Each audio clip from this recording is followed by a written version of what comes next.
Meskipun memiliki keterbatasan sarana dan prasarana dalam olahraga tinju, ternyata para siswa yang tergabung dalam ekstrakurikuler tinju di SMA Negeri 21 Palembang dapat berprestasi memperoleh medali dalam setiap kejuaraan tingkat pelajar. Menurut Zulkarnain, Kepala SMA Negeri 21 Palembang mengatakan, para siswa yang mengikuti ekskul tinju ini berlatih setiap hari Sabtu dan Minggu sore. Untuk prestasi sendiri pernah membawa medali emas dalam kejuaraan pelajar sekota Palembang.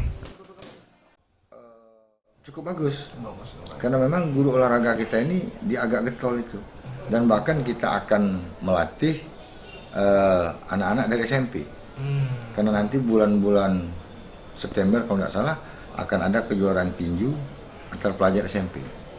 Jadi kita merekrut dari SMP terdekat. Sementara itu Suharta, guru pembimbing ekskul tinju mengatakan, untuk sarana dan prasarana latihan sendiri masih sangat kurang, seperti sarung tinju serta perlengkapan lainnya. Karena boleh dikatakan ke minim, kami berusaha sendiri, jadi peralatan untuk sarana mungkin belum memadai, tapi kami dengan sendirinya semangat untuk mengadakan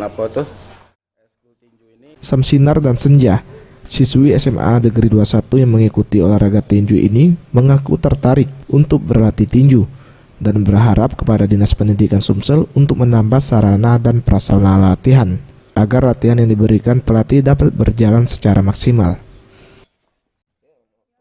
Capek tuh ya capek, tapi kan tergantung pas fisik kita juga. Terus kan latihan niat karena hobi mungkin jadi tidak terasa. Kalau dipukul sakit ya? Ya dipukul itu sakit, tapi kalau udah biasa itu ya biasa banget. Farel Wisatria, Sriwijaya TV.